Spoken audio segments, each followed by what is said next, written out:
বোনের সম্পদ, ভাইয়ের সম্পদ হরণ করা, ভক্ষণ করা, নিজের মধ্যে জমায়ে ফেলা, এটা হালাল না হারাম? আমাদের সমাজের মানুষ খায় কিনা? মুসলমান না বেঈমান? মুসলমান খায়। তার মানে বুঝতে হবে মুসলমান হওয়ার পরেও তার প্রতি আল্লাহ তাআলার হারাম জিনিসের প্রতি তার ঘৃণা নাই, তার মানে ঈমানে ভেজাল আছে।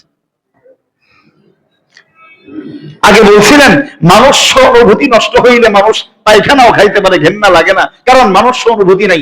ঠিক ধর্মীয় অনুভূতি নষ্ট হয়ে গেলে, ধর্ম নষ্ট হয়ে গেলে, দিন নষ্ট হয়ে গেলে, ঈমান নষ্ট হয়ে গেলে, সে আল্লাহ তাআলার হারাম করা যে কোনো জিনিস খাইতে পারে, তার দিলের মধ্যে ঘৃণা লাগে না, ঈমানের সমস্যা।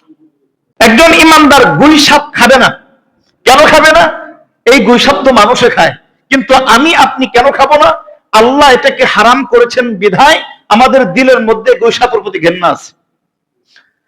তার মানে বোঝা গেল ধর্ম যেটাকে হারাম করেছেন, একজন সুস্থ ঈমানওয়ালা, যেই মানুষের ঈমান ঠিক আছে এখনো, যেই মানুষের ঈমান এখনো সুস্থ আছে, ওই মানুষটা আল্লাহ তাআলার হারাম করা জিনিসকে ঘৃণা করে। এই কথা বুঝাইতে পারছি কিনা?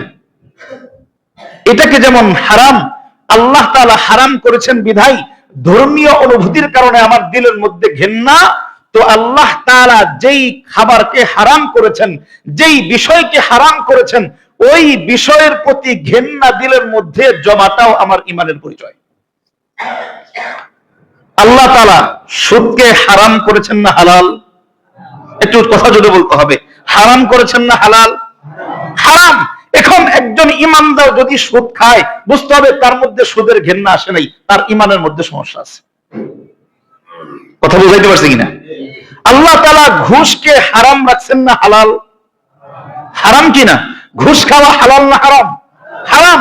একজন ঈমানদার মুসলমান যদি ঘুষ খায়, বুঝতে হবে ওর ঈমানের মধ্যে ঘুষের ঘৃণা নাই, তার মধ্যে ওর ঈমানে ভেজাল আছে। একজন মুসলমান যদি মসজিদে এসে জুতা চুরি করে, আমরা তাকে ঘৃণা করি কিনা? একজন মুসলমান হয়ে মসজিদ থেকে জুতা চুরি করলো, বলেন জুতা চুরি করা হালাল না হারাম? হারাম। তাহলে এর প্রতি আমাদের ঘৃণা আছে, যথেষ্ট ঘৃণা আছে। কিন্তু